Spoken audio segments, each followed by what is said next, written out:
And I feel very sad. Niliona watu wengine juzi wakicelebrate ati wanafurahia kwa sababu Raila Odinga amepoteza kazi kwa AU.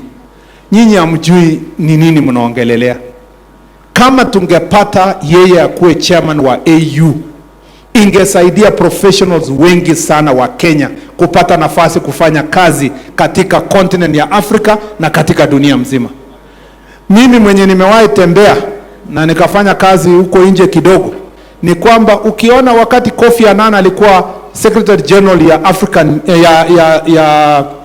ya United Nations, ungepata Ghanaians kwa UNCTAD, unapata kwa WTO, unawapata kwa UN itself, all over the world, because it's an opportunity to expose some of our professionals from home.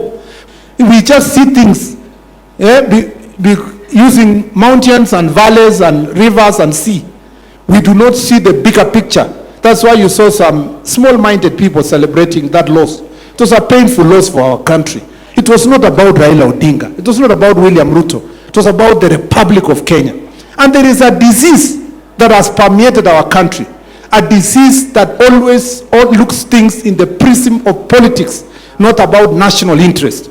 And it is important for us as Kenyans to come back and view many of our things that we know that can unite us. We need to have a view that is national in nature, that is patriotic, that looks at national interest. You must separate between your country and your government.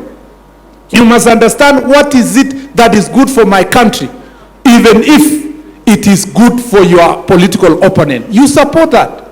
You don't have just to oppose everything. And that's why we are saying that loss was unfortunate. But even as it happened, I believe that there will be another opportunity for another Kenyan to serve in such a capacity. This is the second time we have painfully lost this bid. Amina Mohamed before, alafu Raila Odinga now. And it was painful when it was Amina, it's still painful when it's Raila. And we believe that we can work even better as a team, as a country in future, to get opportunities for Kenyans to serve in other bodies all over the world. Your broad-based government is to bring everybody on board so that we can together think about how we solve problems in our country. Na sisi kwa executive, sisi tumekaa vizuri na kina Upio Wandae, kina Mbadi, uwezi jua nani alikuwa ODM zamani na nani alikuwa kwa UDA. In cabinet we have gelled very well, we are one team. Na mimi nataka niwaambie ya kwamba hata kwa bunge, mulikuwa kuna mtu alikuwa anataka kutumia nafasi hii kulete story. Lakini mtaona hata bunge leo kwenda mbele kwamba wameshikana pamoja, na tutahakikisha kwamba even in parliament there is teamwork, there is unity the way it is in the executive, and you will see one team working together. Tuona kamati zingine zikiwa chaired na ODM, zingine ni UDA, zingine ni anybody mwenye amekuja serikali, zingine ni Jubilee. We want all of them to become one team and contribute in parliament in moving our country forward. The whole nation were behind the candidature of one Raila Amolo Odinga.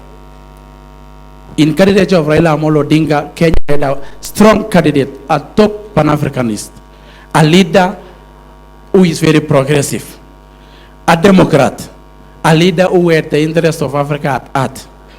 As election ended, the results were not as pleasing.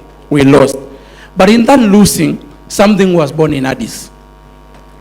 In Addis, a unity was born. In Addis, a comradeship was born. And I want to tell those everyone who are laughing at Raila and dancing, that nothing was lost in Addis. The only thing which was lost was the seat of AUC. But in Addis, in despair, in disappointment, as leaders who are in Addis giving Raila moral support, we agreed that the interest of this nation supersede any other interest, and will come back home and work as a team and build one progressive country called Kenya. And everyone who was expecting that when Raila loses, the friendship and the camaraderie with President William Ruto will come to an end, I want to tell them that Raila is a statesman, William Ruto is a statesman. They will always forge ahead for the interest of this Kenya.